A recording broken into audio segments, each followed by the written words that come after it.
Welcome back to the deep dive. Today, we're looking at something, well, something that really shouldn't have happened. hmm We're not talking about a failed military exercise or, a debunked civilian hoax. No, not at all. The sources we're sifting through today describe a complete paradox. You have a staunchly atheist, communist military Right. actively spending state funds, risking the careers of its absolute highest officers, and deploying specialized chemical warfare units. All in pursuit of What? extraterrestrial entities and Wow. ancient superhuman knowledge. Yeah. It's a lot to take in. It is, and it's the core difference between just an encounter and a full-blown operation, isn't it? That's the essential distinction, yeah. I mean, when we think of famous Cold War events, like, say, the 1980 Rendlesham Forest incident, Britain's Roswell, they call it. Britain's Roswell, exactly.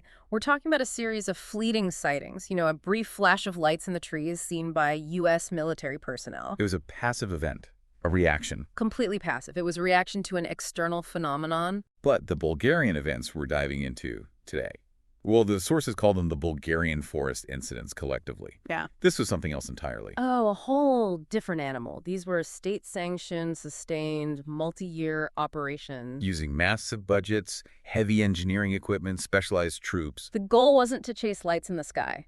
The goal was to penetrate the Earth, to interact with and potentially recover buried entities. Exactly.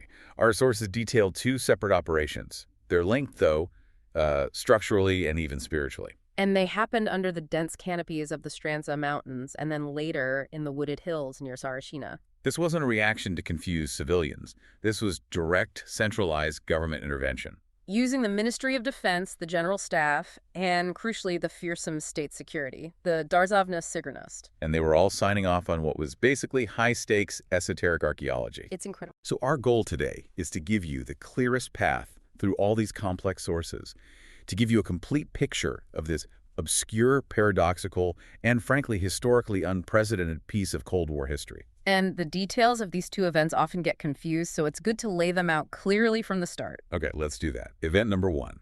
Our first event is in 1981. It's known as the Stranza expedition. And this was focused on Gulielmo Gradiste Peak.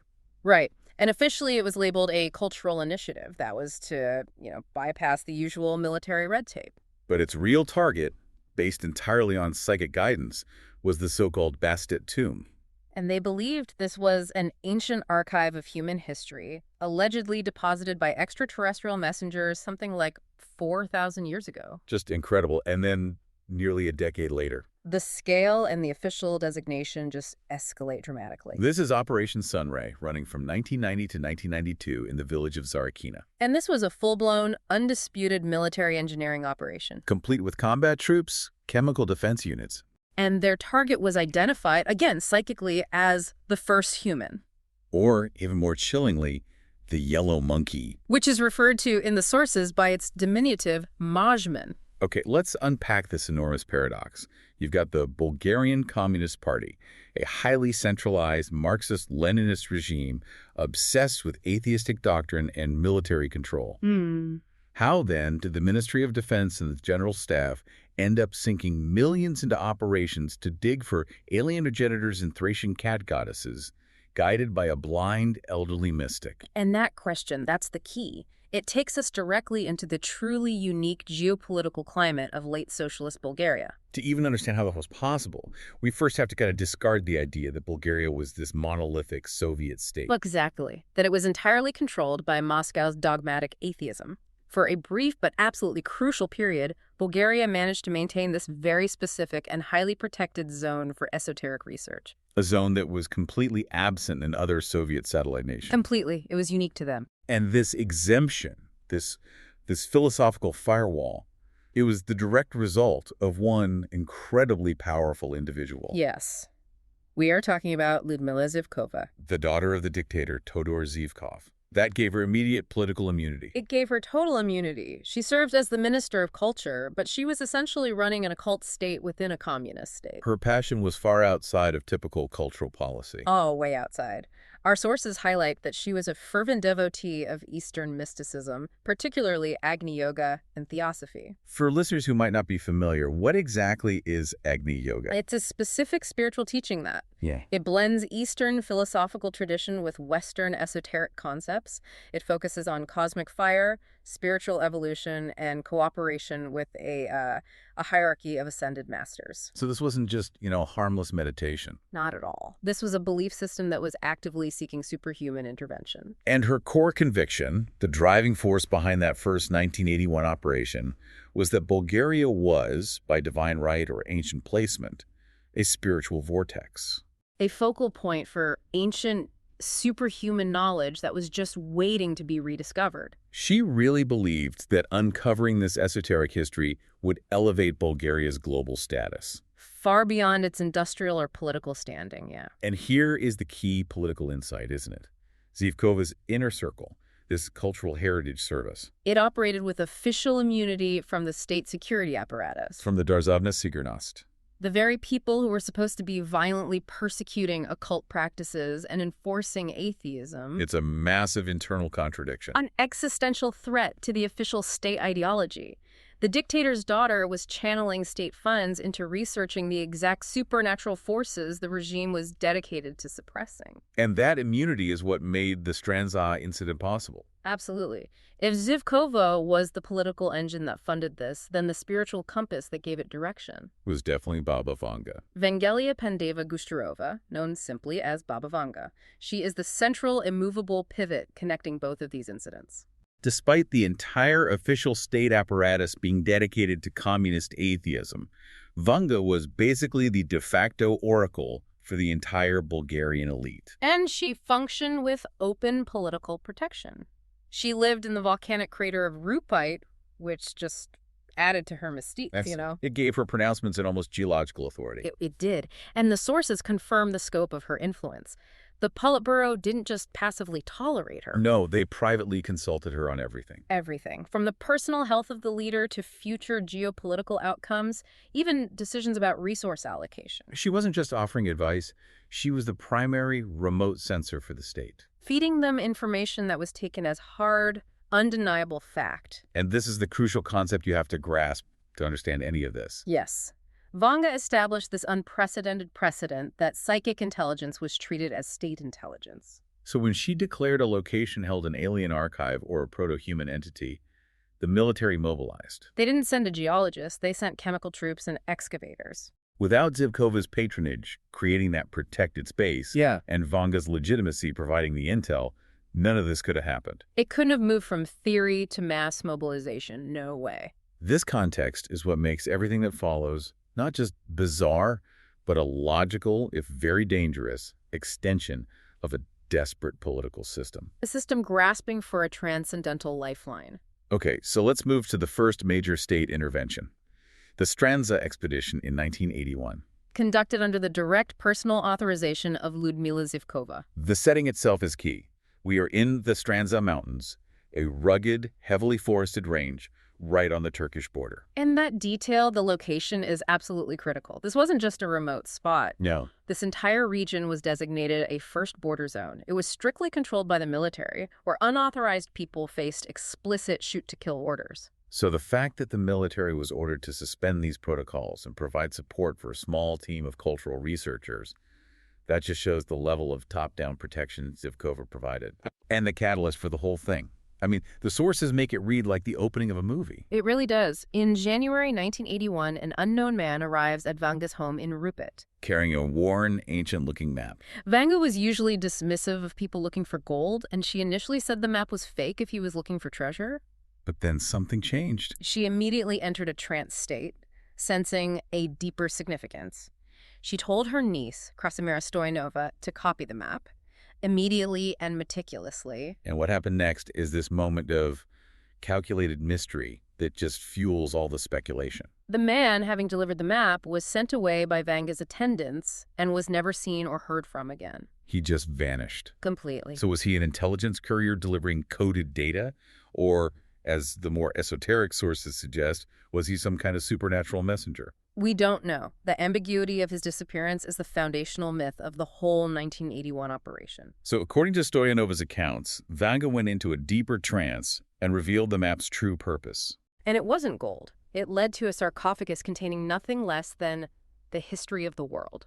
The text inside was said to have been written 2,000 years in the past and contained explicit predictions for 2,000 years into the future. And the authors of this history.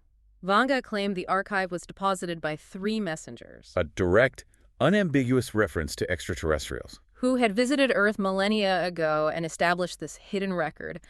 This was the intelligence that Zivkova's team used to justify the whole thing. So based on this, this psychic intelligence, the small, elite expedition was assembled. Authorized by Zivkova, the team included Stoyanova, the niece, and Krestyu Mutavchev, the head of the Cultural Heritage Service. And they focused their efforts on Golyamo Gradishte Peak, a location already steeped in history, near the ancient Thracian sanctuary of Mishkova Niva. The actual site identification relied heavily on a specific geological feature. Right, the sources detailed this specific rock formation. Which, due to natural pareidolia, and probably enhanced by some subtle ancient Thracian carving, strikingly resembles the profile of a seated cat. And that's where the name Bastet Tomb comes from. Exactly. The theory blended local Thracian history with Vanga's instructions. They thought they'd found the tomb of the Egyptian goddess Bastet, or a local Thracian version, or the resting place of an extraterrestrial entity linked to feline worship. Right, it was a real blend of ideas. And all of this leads to the climax, the event that cemented the strangeness of the expedition, the holographic manifestation on May 5th, 1981. A date chosen specifically by Vanga for its favorable celestial alignment. Which confirms the whole thing was viewed as a ritual interaction, not just an excavation. So as the team stood waiting by this massive gray rock face, just as the sun's first rays struck the stone, the phenomenon began. And it defies easy explanation. First, a ray of light spontaneously drew a mathematically precise downward-pointing triangle on the rock surface. A triangle drawn in light, spontaneously. Yeah. But then the witnesses reported the main rock began to change state. According to multiple corroborated reports, the solid rock appeared to become transparent. Phosphorescent, lighting up from the inside like a massive organic screen or a window. The physical integrity of the rock just seemed to dissolve for a moment. And inside this transparent window, 2 very distinct, large holographic silhouettes appeared. Witness reports detail Figure 1 as an old man seated rigidly on a throne, wearing a tall, conical hat with noticeable protuberances, which they immediately compared to the Atef crown of the Egyptian god Osiris. And Figure 2. A standing figure in the foreground, holding a perfectly spherical object in an outstretched hand, almost like he was offering it to them. The witnesses were naturally terrified, overwhelmed. The visualization only lasted a few moments before it vanished completely, leaving the rock face cold, opaque, and entirely solid again. And Vanga later confirmed what they saw. She said the figures were the guardians of the site. And the spherical object represented the physical form of the condensed knowledge held within the archive. This is where the story shifts from, esoteric wonder to brutal Cold War tragedy. Yes. The Stranza expedition, having achieved this extraordinary, if terrifying visualization, it ended not in discovery, but in immediate disaster and erasure. Just 2 months after the sighting, July 21st, 1981, Lyudmila Zivkova was found dead. The official cause was a brain hemorrhage, but the timing, immediately after this occult operation that challenged the state's core beliefs, it fueled massive, persistent rumors. Was it assassination by hardline Soviet factions? Was she importing dangerous anti-Marxist mysticism? Or was it, as the more faithful follower suggested, a fulfillment of the curse of Bastet, a consequence of disturbing forces the Guardians were protecting? We'll never know, but her political immunity dissolved the moment she died. And the response was swift and brutal, an immediate and absolute purge of everyone associated with the project. Her entire Cultural Heritage Service was dismantled. Krestyu Mutavchev, the head of the service and a key witness to the hologram, was arrested and imprisoned on trumped-up charges. The state security then officially claimed jurisdiction over the site and all its findings. And their final act was definitive, total destruction.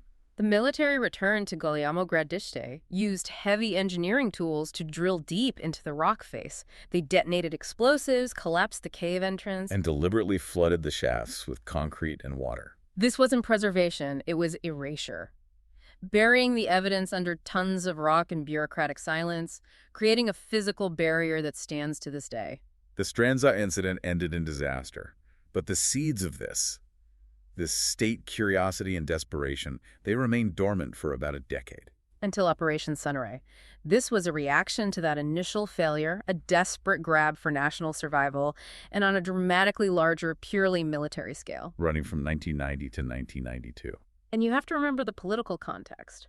The Cold War is ending, the Soviet system is collapsing, and the Bulgarian state is facing institutional and financial ruin. So the initial motivation in late 1990 was purely material. Totally. A local villager reported a recurring dream about Tsar Samuel's legendary lost treasure. And the Ministry of Defense, facing the collapse of state funding, genuinely saw this as a last-ditch way to secure gold bullion to stave off financial ruin, a high-security treasure hunt. But the operation was almost immediately redirected, or, as the sources put it, hijacked. By a powerful psychic named Elisaveta Lojanova. She was brought in, and she quickly convinced Colonel General Radnu Minchev, the operational leader, that the site didn't hold gold. Instead, it held a biological entity of extraterrestrial origin. The focus shifted overnight from desperate finance to high-stakes alien archaeology. And the mobilization reflected that shift. December 6, 1990, Tsarichina was militarized on a grand scale. We're talking major military trucks, heavy excavators, massive generators, high-security fences, camouflage netting. Deployed around the perimeter near an old tower substation. This wasn't a quick dig. No, this was a long-term, self-sufficient operation. And unlike the small research team at Stranza, Tsarichina was a full-scale military engineering project. The perimeter was secured by armed soldiers with shoot-to-kill orders. It's no surprise the locals, seeing all this military hardware, quickly dubbed the site the Hole, or the Area 51 of the Balkans. The most chilling detail for me is the inclusion of the chemical troops. Yes. Their presence wasn't just precautionary, they were an integral part of the plan. Their specific task was neutralizing any potential bacteria, novel pathogens, or radiation that might be released if the entity was unearthed. That inclusion is the physical evidence that the High Command truly believed the alien narrative. It shows that the belief in a biological, potentially hazardous extraterrestrial was taken as a serious, actionable operational risk. They were preparing for first contact to be a biological contamination event. Which brings us to the methodology, which is what makes Operation Sunray so unique. The telepathic engineering. Yeah, forget geological surveys or blueprints. The entire digging trajectory was guided solely by psychic communication relayed through Lojanova. She claimed to be in direct, real-time telepathic communication with an alien civilization, receiving instructions from entities she named Roro, Kiki, and Sorel. And the military's commitment to this guidance was absolute, even when it completely contradicted standard engineering practice. It dictated the design of the tunnel itself, instead of a simple vertical shaft. The standard, efficient military approach. Right. The soldiers had to follow these telepathic instructions to dig a complex spiral tunnel. This spiral descended and twisted 160 meters into the earth. Hugely inefficient and dangerous. The claim was it was necessary to follow a specific energy flow or to avoid unknown obstacles dictated telepathically. And on top of that, Lojanova was producing hundreds of pages of daily automatic writing. Filling massive notebooks. Our sources cataloged this material, noting these scripts contained roughly 900 distinct, undeciphered symbols. And she claimed these were not just scribbles, but detailed technical schematics and historical records. The military even tried to have them analyzed to reverse engineer them as a technical manual. This absolute reliance on psychic command was really tested when the excavators hit a layer of rock described as unbreakable. And standard blasting was ineffective. But they didn't abandon the effort. The commitment to the psychic protocol remained absolute. Lojanova had an answer for that too, didn't she? Of course. She claimed the rock was protected by a powerful energy barrier. To breach it, she provided specific, highly precise coordinates for microblasting. Arguing that only precise frequency manipulation through these calculated explosive charges would work. And the Bulgarian general staff executed this microblasting based on the instructions of a trance-channeling psychic. It's a level of institutional belief that's just hard to process. So as the digging deepened, and it was round-the-clock digging in high security, the Tsarichina site became more than just an excavation. It morphed into a hotspot for high strangeness events. It suggests the act of digging itself acted as a powerful beacon. The phenomena reported ranged dramatically, from celestial events witnessed by the whole team to localized poltergeist-like activity. Right. Team members repeatedly reported seeing the triple sun in the sky, a form of halo phenomenon that they interpreted as a supportive sign from the entities. And inside the camp, the physical disruptive activity was logged meticulously. The sources record distinct poltergeist activities, spontaneous movement of equipment, unexplained power failures, and notably stones being thrown by unseen hands inside the perimeter. The sources document 2 limited appearances of poltergeist and a staggering 21 encounters with unidentified flying objects logged in just 2 years. And let's dive into those UFO sightings because they have external corroboration. Right. Villagers and later an independent scientific team observed a pumpkin-shaped object radiating white light maneuvering over the site. That happened on the night of July 26, 1993, during that follow-up period. Another sighting involved a large oval object radiating a bluish cold light seen multiple times. And if we place this in the bigger picture of Soviet bloc ufology, this is highly relevant. It is. These descriptions, spherical, oval, bluish, or white light, they align strongly with UFO morphology reported in other regional sightings, like the heavily publicized Voronezh sightings in the Soviet Union in 1989. So it suggests the phenomena weren't just internal psychological projections unique to the camp. Exactly. They were externally observable, consistent events. But the strangest event, the one the team viewed as a deliberate attack, was the fire of July 29th. This was a critical incident. They viewed it as an intelligent, destructive force trying to stop their progress. A fire erupted at 17:30, specifically targeting the tent that housed the expedition's most sensitive documents. And, most importantly, Loginova's notebooks filled with that automatic writing. Witnesses documented 3 astonishing details. First, the fire formed a precise semicircle with a 3-meter radius, destroying only the documents inside.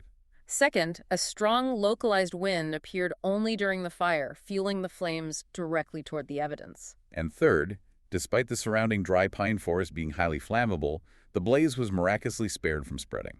The immediate interpretation by the military was that the entities themselves were actively trying to destroy the evidence collected in those notebooks. So as the tunnel reached the critical depth of 70 meters, though 160 meters in total spiral length, the military, maybe sensing the danger, consulted Baba Vanga one final time. And her response was the ultimate warning, which directly validated the contamination fears of the chemical troops. She confirmed the sarcophagus was down there, holding the entity they sought. She called it the yellow monkey. Or Majman, a genderless proto-human entity described as being canned or in suspended animation, waiting to be reactivated. And her caution was dire, an explicitly biological warning. She said, "Why do you want to dig it up? Do you want to bring a new disease to the world? It is not time for it to be found. Do not touch it." A clear, pragmatic biological warning that reinforced the military's own fears, that whatever was down there was dangerous, potent, and should not be awakened prematurely. The military operation folded in late 1992, officially due to political pressure and financial scandal. But what stands out is that the high strangeness was corroborated by an independent civilian scientific addendum. This detail cannot be overstated. In the summer of 1993, after the military pulled out, a civilian scientific expedition set up camp. A highly specific team. A sociologist, an engineer, and a student from the University of Sofia. They used specialized equipment, high-power binoculars, electromagnetic radiation tracers, sensitive film to validate or debunk the military's claims. And in just 20 days of observation, that civilian team independently documented the same high strangeness signs.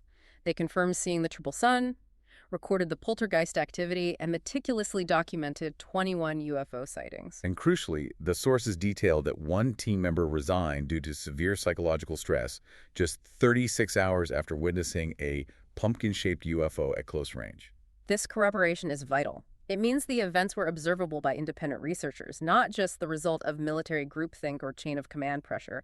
The phenomenon, whatever it was externally observable. The sheer scale and irrational reliance on psychic guidance in both of these operations, it demands a critical analysis. It does. The sources themselves admit the reported facts defy conventional explanation. So researchers have split the analysis into 3 distinct camps, trying to rationalize how a modern atheist state could embrace the utterly irrational. You need to apply critical thinking here. How do you rationalize this huge institutional commitment? The first framework to consider is the psychotronic warfare hypothesis. This posits that Operation Sunray in particular was not a genuine search for aliens, but a massive sustained field test for psychotronic weapons, for mind control. The rationale here is deeply rooted in Cold War history, right? Yes, the Soviet Union and its satellites were known to be heavily researching extremely low frequency, or ELF, waves and their effects on the human brain. Under this hypothesis, the operation was a blind test. So if you imagine this as an experiment, the telepathic commands received by La Genova and the shared hallucinations like the Triple Sun, Could have been induced by directed energy weapons, with specific ELF frequencies broadcast from that nearby power substation. The digging operation provides the perfect environmental shield and controlled variable for testing the limits of induced delusion in a high-stress military environment.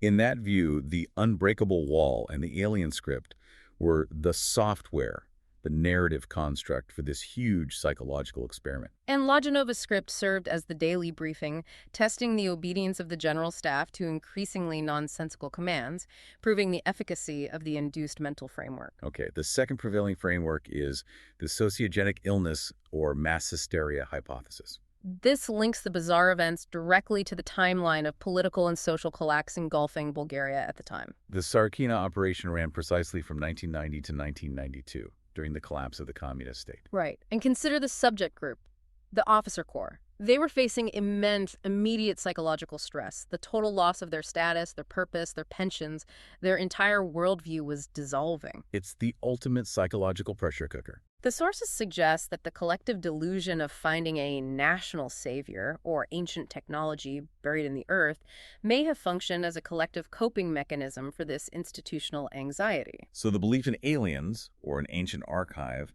provided a higher transcendental authority. When the earthly authority, the Communist Party, had completely disintegrated, leaving a spiritual and political vacuum.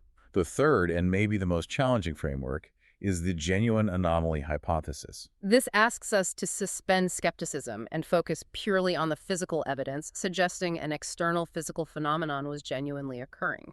It's difficult to accept, but you can't ignore the details that defy psychological explanation. Exactly. You have the physical selective nature of that semicircle fire that seemed to intelligently target documents. You have the corroborated visual event of the hologram witnessed by high-ranking officials in 1981. And most importantly, you have the consistent UFO sightings reported by unconnected villagers and later by that independent civilian scientific team. Furthermore, the sources indicate that the locations themselves, Stranza and Tsarichina, fit a global pattern.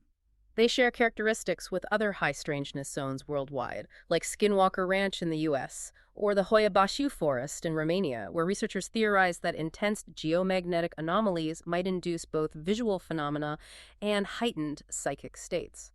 We started by noting that these operations were defined by state action, and we have to conclude by noting that the state defined their closure by sealing the evidence. The legacy of sealing is stark and definite. At Stranza, we have a flooded, blasted cave entrance, a literal pile of rock and rubble. It's a historical monument to denial. And at Tsarichina, the famous 160-meter spiral hole is now capped by a massive concrete slab near that old power substation, now overgrown with weeds. The heavy military footprint of the early 90s left a permanent, silent scar on the landscape, a testament to the belief that something incredibly valuable or incredibly dangerous lay beneath. And this act of sealing is what really distinguishes Bulgaria in the Cold War paranormal file. The U.S. government, with Project Blue Book, they officially denied any UFO interest while covertly investigating. But the Bulgarian state, conversely, openly embraced the paranormal during its final desperate years, blending ancient Thracian history, communist fear, and the hope of extraterrestrial intervention. It created a powerful modern mythology built on state resources and military manpower. And the core entities of the saga, the Yellow Monkey and the holographic High Priest, remain physically buried, protected not only by tons of rock and concrete, but by the unbreakable barrier of lost documentation, the silence of dead witnesses, and the sealed state archives that hold the final reports. So what we had seen is this desperate intersection of state power and esoteric belief, resulting in an aggressive, high-risk search for transcendental answers during a moment of institutional crisis. The Bulgarian forest incidents demonstrate how quickly a rational atheist military can dedicate its resources to the utterly irrational when its core ideological foundation is vanishing. As Baba Vanga warned the military during the height of Operation Sunray, the time for these entities to be revealed has not yet come. Until then, the forests of Bulgaria hold their silence, guarding the remnants of the military's desperate last-ditch attempt to touch the stars by literally digging into the earth. The question remains for you, the listener. If the entities were trying to protect the sites via a curse, a fire, or biological warnings, was the ultimate success not the discovery of the entities, but the very act of burying them again, ensuring the secret remains sealed? What will happen when or if that seal is finally broken and the knowledge they sought or the biological entity they feared is brought back to the surface? That has been a deep dive into your sources. We've unpacked the strange, detailed, and often terrifying intersection of Cold War politics, ancient mystics, and military desperation. If you've enjoyed this unique exploration into history's most fascinating secrets, be sure to subscribe to the deep dive so you don't miss future explorations into the stories you didn't even know you needed to hear.